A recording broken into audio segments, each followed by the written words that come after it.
नमस्कार प्यारे बच्चों, स्वागत है आपका अपने YouTube channel NCERT study point पे।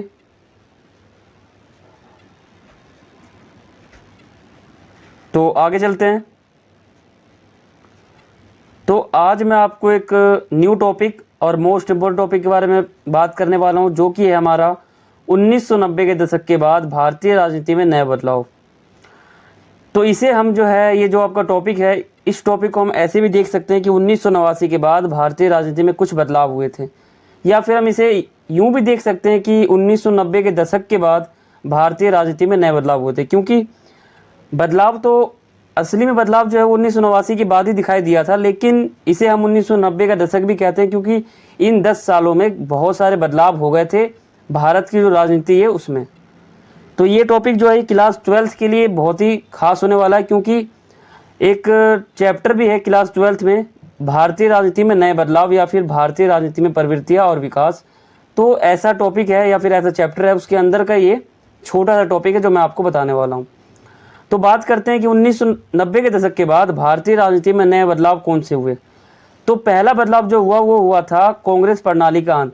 तो आपको ये पता होगा कि जो कांग्रेस प्रणाली का मतलब ये होता है कि जो कांग्रेस पार्टी थी वो भारत देश के आज़ादी के बाद से 1990 तक उसका जो है सबसे ज़्यादा दबदबा था भारत की राजनीति में।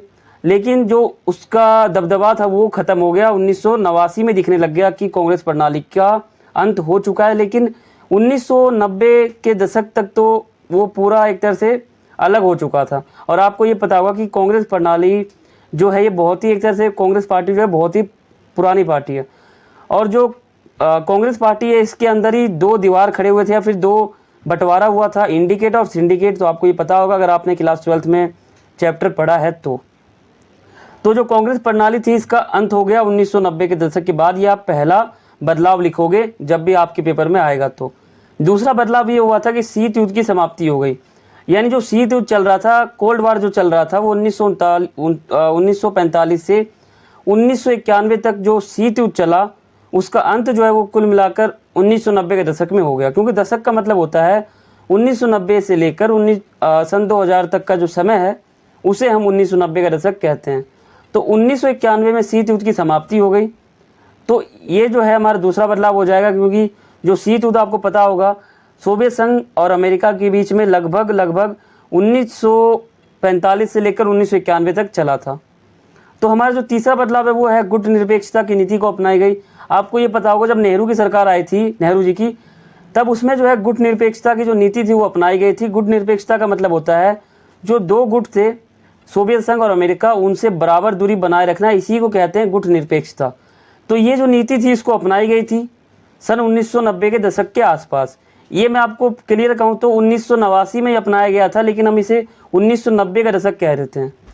चौथा हमारा बदलाव हुआ कि गठबंधन का दौर शुरू हो गया। आपको ये आप जब चैप्टर पढ़ोगे उसमें शुरू में एक टॉपिक दिखेगा, गठबंधन की राजनीति की शुरुआत, या फिर गठबंधन का युग, या फिर गठबंधन का दौर। तो ये हमारा हो जाएगा चौथा बदलाव, गठबंधन के सरकार के दौर की शुरुआत। क्योंकि 1990 के दशक के बाद जितनी भी सरकारें बनी भारतीय राजनीति में वो सभी गठबंधन वाली सरकार थी, लेकिन उससे पहले जितनी भी सरकार बन रही थी तो वो सभी जो है वो बहुमत प्राप्त करने के बाद वो सरकार बनी थी। तो हमारा जो पांचवा बदलाव है वो हो जाता है नई आर्थिक नीति को अपनाई गई थी। आपको ये पता होगा जो आर्थिक विकास करना था भारत को, आर्थिक विकास करने के लिए एक नीति अपनाई गई थी। तो ये जो है बिल्कुल नई नीति थी, उस समय 1990 के दशक में अपनाई गई थी। तो ये हमारा जो है पांचवा बदलाव हो जाएगा 1990 के दशक के बाद भारतीय राजनीति में नए बदलाव। तो अब ये 5 जो बदलाव है आप बिल्कुल ध्यान रख सकते हो, ये बहुत ही इंपॉर्टेंट है। वैसे इस बदलाव को हम 1990 का दशक ना कह के 1989 के आसपास का भी कह सकते हैं, क्योंकि बदलाव तो 1989 के आसपास ही दिखे थे, लेकिन हम इसे 1990 का दशक कह देते हैं। आप ये ध्यान रखना। जो हमारा छठा बदलाव है वो है भारतीय राजनीति में क्षेत्रीय दलों का जो प्रभावशाली भूमिका था वो यहाँ दिखाई देता है। क्योंकि 1990 के दशक के बाद जितनी भी सरकारें बनती थी उसको एक तरह 272 का आंकड़ा वो लोग पार कर लेते थे, तो उनका सरकार जो है पूरा बन जाता था। तो वहाँ पे जो क्षेत्रीय दल थे, जो क्षेत्र के जो अंदर जो दल होते हैं, उनकी भूमिका वहाँ बहुत ही कम थी। उनके वोट की आवश्यकता नहीं होती थी सरकार बनाते समय। तो 1990 के दशक के बाद जितनी भी सरकारें बनी वो जो 272 का आंकड़ा है वो उस पार्टी कंप्लीट नहीं कर पाती थी।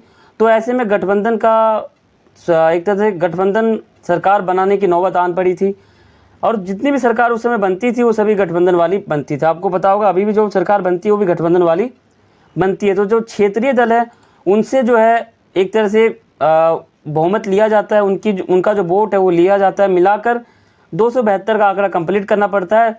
तो जो ये सरकार बन जाती है 4-5 पार्टियों को मिलाकर, इन्हीं को हम कहते हैं गठबंधन सरकार।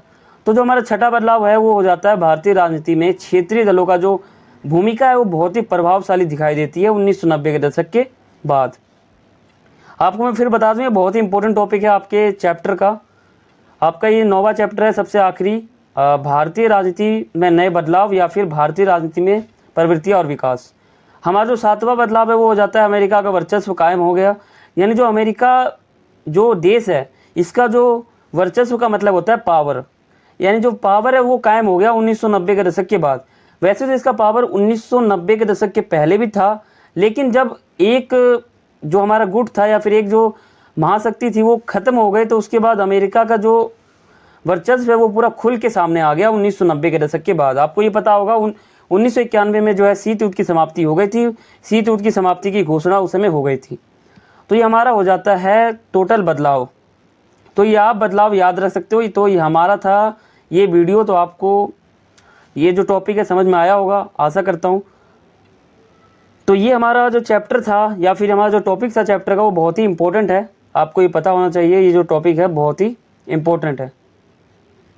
तो आशा करता हूँ आपको समझ में आ गया होगा ये जो टॉपिक है।